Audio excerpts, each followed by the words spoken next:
سویرے جو کل آنکھ میری کھلی، گیدڑ کی موت آتی ہے تو شہر کی طرف دوڑتا ہے۔ ہماری جو شامت آئی تو ایک دن اپنے پڑوس لالا کرپا شنکر جی برہمچاری سے برسبیل تذکرہ کہہ بیٹھے کہ لالا جی امتحان کے دن قریب آتے جاتے ہیں، آپ سحر خیز ہیں، ذرا ہمیں بھی صبح جگا دیا کیجیے۔ وہ حضرت بھی معلوم ہوتا ہے نفلوں کے بھوکے بیٹھے تھے۔ دوسرے دن اٹھتے ہی انہوں نے ایشور کا نام لے کر ہمارے دروازے پر مکابازی شروع کر دی۔ کچھ دیر تک تو ہم سمجھے کہ عالم خواب ہے، ابھی سے کیا فکر، جانگیں تو لاہور پڑھ لیں گے۔ لیکن یہ گولہ باری لمحہ بلمحہ تیز ہوتی گئی، اور صاحب جب کمرے کی 24 دیواریں لرزنے لگیں، سراہی پر رکھا گلاس جل ترنگ کی طرح بجنے لگا، اور دیوار پر لٹکا ہوا کیلنڈر پنڈولم کی طرح ہلنے لگا، تو بیداری کا قائل ہونا ہی پڑا۔ مگر اب دروازہ ہے کہ لگاتار کھٹکھٹایا جا رہا ہے۔ میں کیا، میرے آباء و اجداد کی روحیں اور میری قسمت خوابیدہ تک جاگ اٹھی ہوں گی؟ بہتیر آوازیں دیتا ہوں، اچھا اچھا، تھینک یو، جاگ گیا ہوں، بہت اچھا، نوازش ہے۔ ہاں جناب ہیں کہ سنتے ہی نہیں۔ خدایا کس آفت کا سامنا ہے، یہ سوتے کو جگا رہے ہیں یا مردے کو جلا رہے ہیں؟ اور حضرت عیسیٰ بھی تو بس واجبی طور پر ہلکی سی آواز میں کم کہہ دیا کرتے ہوں گے، زندہ ہو گیا تو ہو گیا، نہیں تو چھوڑ دیا۔ کوئی مردے کے پیچھے لٹھ لے کے پڑ جایا کرتے تھے، توپیں تھوڑی داغا کرتے تھے۔ یہ تو بھلا ہم سے کیسے ہو سکتا تھا کہ اٹھ کر دروازے کی چٹخنی کھول دیتے، پیشتر اس کے کہ بستر سے باہر نکلیں۔ دل کو جس قدر سمجھانا بجھانا پڑتا ہے، اس کا اندازہ کچھ اہل ذوق ہی لگا سکتے ہیں۔ آخرکار جب لیمپ جلایا اور ان کو باہر سے روشنی نظر آئی تو طوفان تھما۔ اب جو ہم کھڑکی میں سے آسمان کو دیکھتے ہیں تو جناب ستارے ہیں کہ جگمگا رہے ہیں۔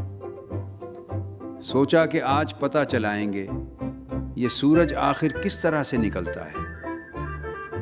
لیکن جب گھوم گھوم کر کھڑکی میں سے اور روشندان میں سے چاروں طرف دیکھا اور بزرگوں سے صبح کاذب کی جتنی نشانیاں سنی تھی ان میں سے ایک بھی کہیں نظر نہ آئی، تو فکر سی لگ گئی کہ آج کہیں سورج گرہن نہ ہو۔ کچھ سمجھ میں نہ آیا تو پڑوسی کو آواز دی، لالا جی، لالا جی۔ جواب آیا، ہوں۔ میں نے کہا آج یہ کیا بات ہے، کچھ اندھیرا اندھیرا سا ہے۔ کہنے لگے تو اور کیا، 3 بجے ہی سورج نکل آئے۔ 3 بجے کا نام سن کر ہوش گم ہو گئے۔ چونک کر پوچھا، کیا کہا تم نے؟ 3 بجے ہیں؟ کہنے لگے 3 تو نہیں، کچھ 7 ساڑھے 7 منٹ اوپر 3 ہے۔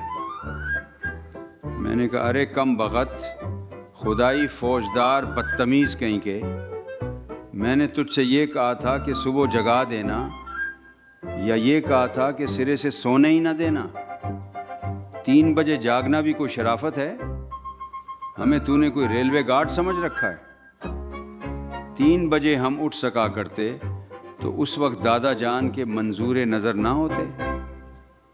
ابے احمق کہیں کہ 3 بجے اٹھ کے ہم زندہ رہ سکتے ہیں؟ امیر زادے ہیں، کوئی مذاق ہے؟ لا حول ولا قوہ۔ دل تو چاہتا تھا کہ عدم تشدد و تشدد کو خیر بات کہہ دوں، لیکن پھر خیال آیا کہ بنی نوع انسان کی اصلاح کا ٹھیکہ کوئی ہمیں نے لے رکھا ہے۔ ہمیں اپنے کام سے غرض۔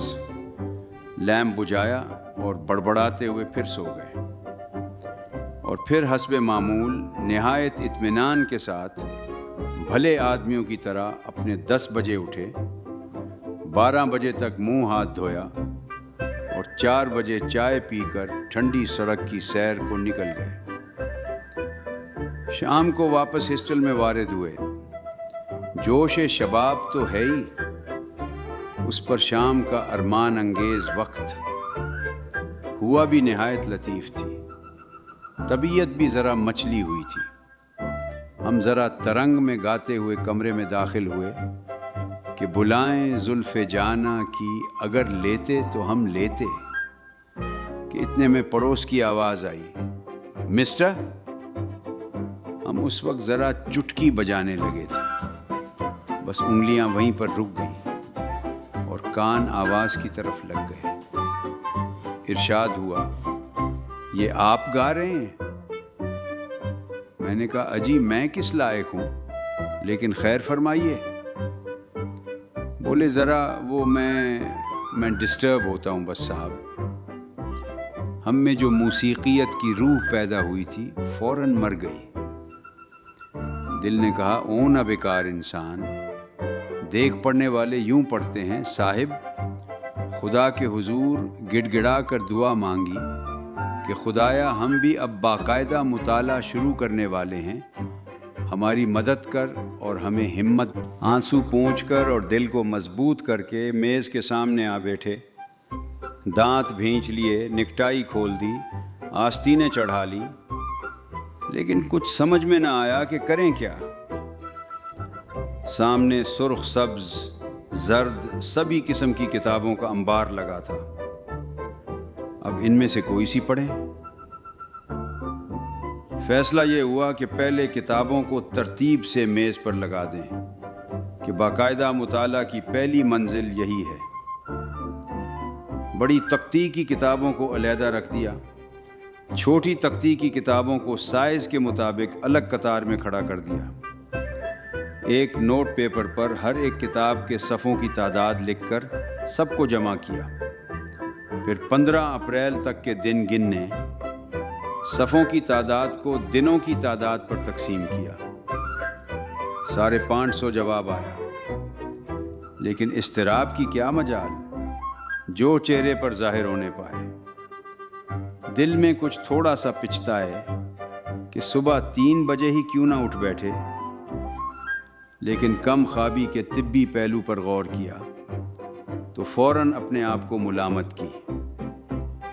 آخرکار اس نتیجے پر پہنچے کہ 3 بجے اٹھنا تو لغویات ہے، البتہ 5، 6، 7 بجے کے قریب اٹھنا معقول ہوگا، صحت بھی قائم رہے گی اور امتحان کی تیاری بھی باقاعدہ ہوگی۔ ہم خرماؤ ہم ثواب، یہ تو ہم جانتے ہیں کہ سویرے اٹھنا ہو تو جلدی ہی سو جانا چاہیے۔ کھانا باہر سے ہی کھا آئے تھے، بستر میں داخل ہو گئے۔ چلتے چلتے خیال آیا کہ لالا جی سے جگانے کے لیے کہہ ہی نہ دیں۔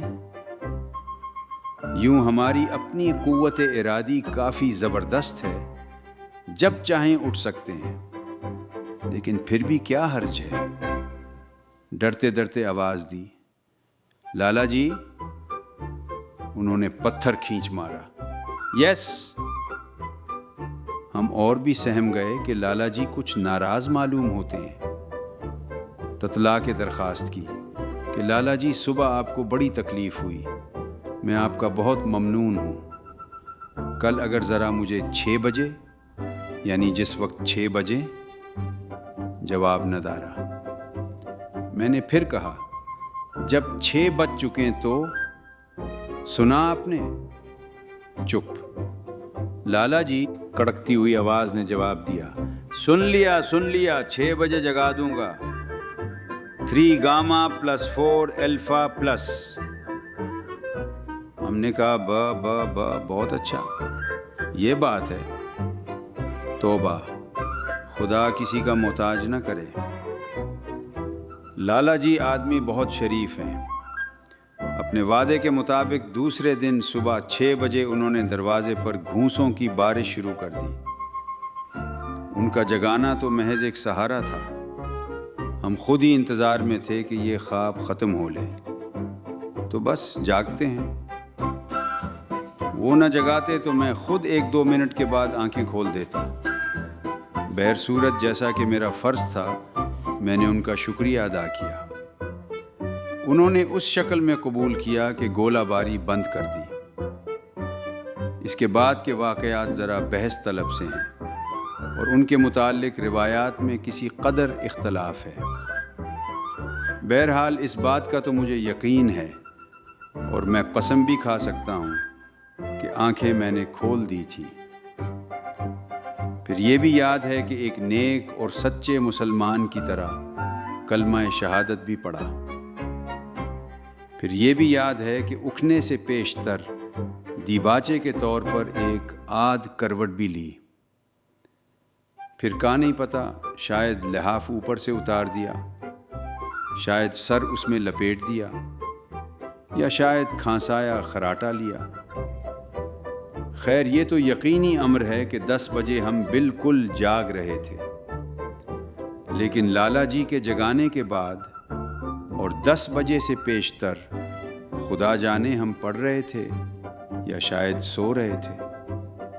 نہیں، ہمارا خیال ہے پڑھ رہے تھے یا شاید سو رہے تھے۔ بہر صورت یہ نفسیات کا مسئلہ ہے جس میں نہ آپ ماہر ہیں نہ میں۔ کیا پتہ لالا جی نے جگایا ہی 10 بجے ہو یا اس دن 6 دیر میں بجے ہوں۔ خدا کے کاموں میں ہم آپ کیا دخل دے سکتے ہیں؟ لیکن ہمارے دل میں دن بھر یہ شبہ رہا کہ قصور کچھ اپنا ہی معلوم ہوتا ہے۔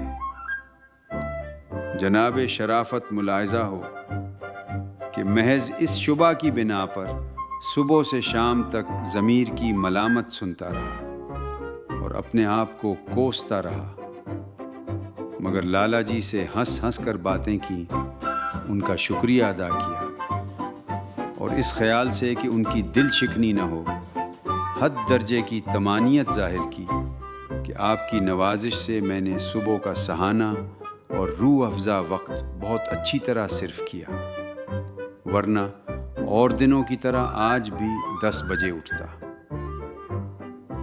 لالا جی صبح کے وقت دماغ کیا صاف ہوتا ہے، جو پڑھو خدا کی قسم فوراً یاد ہو جاتا ہے۔ بھئی خدا نے صبح بھی کیا عجیب چیز پیدا کی ہے، یعنی اگر صبح کے بجائے صبح صبح شام ہوا کرتی تو دن کیا بری طرح کٹا کرتا۔ لالا جی نے ہماری اس جادو بیانی کی داد یوں دی کہ آپ پوچھنے لگے تو میں آپ کو 6 بجے جگا دیا کروں نا؟ میں نے کہا ہاں واہ، یہ بھی کوئی پوچھنے کی بات ہے، بے شک۔ شام کے وقت آنے والی صبح کے مطالعہ کے لیے 2 کتابیں چھانٹ کر میز پر علیحدہ جوڑ دیں۔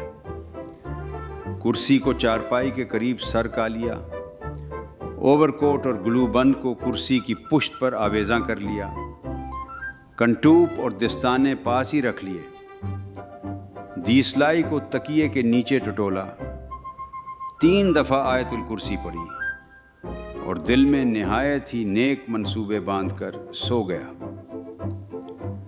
صبح لالا جی کی پہلی دستک کے ساتھ ہی جھٹ آنکھ کھل گئی۔ نہایت خندہ پیشانی کے ساتھ لحاف کی ایک کھڑکی میں سے ان کو گڈ مارننگ کیا اور نہایت بیدارانہ لہجے میں کھانسا۔ لالا جی مطمئن ہو کر واپس چلے گئے۔ ہم نے اپنی ہمت اور اول والعزمی کو بہت سراہا کہ آج ہم فوراً ہی جاگ اٹھے۔ دل سے کہا کہ دل بھیا، صبح اٹھنا تو محض ذرا سی بات ہے، ہم یوں ہی اس سے ڈرا کرتے تھے۔ دل نے کہا اور کیا، تمہارے تو یوں ہی اوسان خطا ہو جایا کرتے ہیں۔ ہم نے کہا سچ کہتے ہو یار، یعنی اگر ہم سستی اور کسالت کو خود اپنے قریب نہ آنے دیں تو ان کی کیا مجال ہے کہ ہماری باقاعدگی میں خلل انداز ہوں۔ اس وقت لاہور شہر میں ہزاروں ایسے کاہل لوگ ہوں گے جو دنیا و ما فیہا سے بے خبر نیند کے مزے اڑاتے ہوں گے، اور ایک ہم ہیں کہ ادائے فرض کی خاطر نہایت شگفتہ طبعی اور غنچہ دہنی سے جاگ رہے ہیں۔ بھئی کیا برخوردار سعادت آثار واقع ہوئے ہیں۔ ناک کو سردی سی محسوس ہونے لگی تو اسے ذرا یوں ہی سا لحاف اونٹ میں کر لیا، اور پھر سوچنے لگے، خوب، تو ہم آج کیا وقت پر جاگے ہیں؟ بس ذرا اس کی عادت ہو جائے تو باقاعدہ قرآن مجید کی تلاوت اور فجر کی نماز بھی شروع کر دیں گے۔ آخر مذہب سب سے مقدم ہے، ہم بھی کیا روز بروز الحاد کی طرف مائل ہوتے جاتے ہیں، نہ خدا کا ڈر اور نہ رسول کا خوف۔ سمجھتے ہیں کہ بس اپنی محنت سے امتحان پاس کر لیں گے۔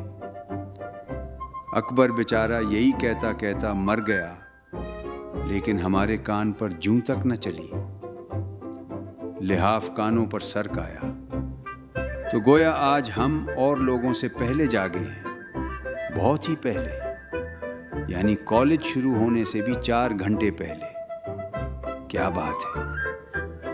خداوندان کالج بھی کس قدر سست ہیں۔ ایک مستعد انسان کو 6 بجے تک قطعی جاگ اٹھنا چاہیے۔ سمجھ میں نہیں آتا کہ کالج 7 بجے کیوں نہ شروع ہوا کرے۔ بات یہ ہے کہ تہذیب جدید ہماری تمام اعلیٰ قوتوں کی بیخ کنی کر رہی ہے۔ عیش پسندی روز بروز بڑھتی جاتی ہے۔ تو اب 6 بجے ہیں تو گویا 3 گھنٹے تو متواتر مطالعہ کیا جا سکتا ہے۔ سوال صرف یہ ہے کہ پہلے کون سی کتابیں پڑھیں، شیکسپیئر یا ورڈزورتھ؟ میں جانوں شیکسپیئر بہتر ہوگا۔ اس کی عظیم الشان تصانیف میں خدا کی عظمت کے آثار دکھائی دیتے ہیں، اور صبح کے وقت اللہ میاں کی یاد سے بہتر چیز کیا ہو سکتی ہے؟ پھر خیال آیا کہ دن کو جذبات کے محشرستان سے شروع کرنا ٹھیک فلسفہ نہیں۔ ورڈزورتھ پڑھیں، اس کے اوراق میں فطرت کو سکون و اطمینان میسر ہوگا، اور دل اور دماغ نیچر کی خاموش دل آویزیوں سے ہلکے ہلکے لطف اندوز ہوں گے۔ لیکن ٹھیک ہی رہے گا شیکسپیئر، نہیں ورڈزورتھ۔ لیڈی میکبتھ، دیوانگی، سبزہ زار، سنجر سنجر، باد بہاری، سید ہوس، کشمیر، میں آفت کا پرکالا ہوں۔ یہ معمہ اب مابعد الطبیعیات ہی سے تعلق رکھتا ہے کہ پھر جو ہم نے لحاف سے سر باہر نکالا اور ورڈزورتھ پڑھنے کا ارادہ کیا تو وہی 10 بج رہے تھے۔ اس میں نہ معلوم کیا بھید ہے۔ کالج ہال میں لالا جی ملے۔ میں نے زور کا کہکا لگا کر کہا، او ہو لالا جی، یاد نہیں؟ میں نے آپ کو گڈ مارننگ کہا تھا، میں تو پہلے ہی سے جاگ رہا تھا۔ بولے وہ تو ٹھیک ہے، لیکن بعد میں، اس کے بعد کوئی 7 بجے کے قریب میں نے آپ سے تاریخ پوچھی تھی، آپ بولے ہی نہیں۔ ہم نے نہایت تعجب کی نظروں سے ان کو دیکھا، گویا وہ پاگل ہو گئے ہیں، اور پھر ذرا متین چہرہ بنا کر ماتھے پر تیوریاں چڑھائے غور و فکر میں مصروف ہو گئے۔ 1 منٹ تک ہم اس تعمق میں رہے، پھر یکا یک ایک محجومانہ اور معشوقانہ انداز سے مسکرا کے کہا، ہاں ٹھیک ہے ٹھیک ہے، میں اس وقت نماز پڑھ رہا تھا۔ لالا جی مرعوب سے ہو کر چل دیے، اور ہم اپنے زود و تقا کی مسکینی میں سر نیچا کیے کمرے کی طرف چلے آئے۔ اب یہی ہمارا روز مرہ کا معمول ہو گیا ہے۔ جاگنا نمبر 1 6 بجے، جگانا نمبر 2 10 بجے۔ اس دوران لالا جی آواز دیں تو نماز۔ جب دل مرحوم ایک جہان آرزو تھا تو یوں جاگنے کی تمنا کیا کرتے تھے کہ ہمارا فرق ناز محو بالش کم خواب ہو، اور سورج کی پہلی کرنیں ہمارے سیاہ پرپیچ بالوں پر پڑ رہی ہوں، کمرے میں پھولوں کی بوئے سحری روح افزائیاں کر رہی ہوں، نازک اور حسین ہاتھ اپنی انگلیوں سے بربط کے تاروں کو ہلکے ہلکے چھیڑ رہے ہوں، اور عشق میں ڈوبی ہوئی سریلی اور نازک آواز مسکراتی ہوئی گا رہی ہو۔ تم جاگو موہن پیارے، خواب کی سنہری دھند آہستہ آہستہ موسیقی کی لہروں میں تحلیل ہو جائے، اور بیداری ایک خوشگوار طلسم کی طرح تاریکی کے باریک نقاب کو خاموشی سے پارا پارا کر دے۔ چہرہ کسی کی نگاہ اشتیاق کی گرمی محسوس کر رہا ہو، آنکھیں مسحور ہو کر کھلیں اور چار ہو جائیں، دلاویز تبسم صبح کو اور بھی درخشندہ کر دے، اور گیت سانوری صورت توری من کو بھائی کے ساتھ ہی شرم و حجاب میں ڈوب جائے۔ نصیب یہ ہے کہ پہلے مسٹر کی آواز اور دروازے کے دنادن سامعہ نوازی کرتی ہے، اور پھر 4 گھنٹے بعد کالج کا گھڑیال دماغ کے ریشے ریشے میں 10 بجانا شروع کر دیتا ہے، اور اس 4 گھنٹے کے عرصہ میں گڑویوں کے گرنے، دیگچیوں کے الٹ جانے، دروازوں کے بند ہونے، کتابوں کے جھاڑنے، کرسیوں کے گھسیٹنے، کلیاں اور غرغرے کرنے، کھنکھارنے اور کھانسنے کی آوازیں تو گویا فی البدیہہ ٹھمریاں ہیں۔ اندازہ کر لیجئے کہ ان سازوں میں سرتال کی کس قدر گنجائش ہے۔ موت مجھ کو دکھائی دیتی ہے جب طبیعت کو دیکھتا ہوں میں۔ ہزاروں سال نرگس اپنی بے نوری پہ روتی ہے، بڑی مشکل سے ہوتا ہے چمن میں دیداور پیدا۔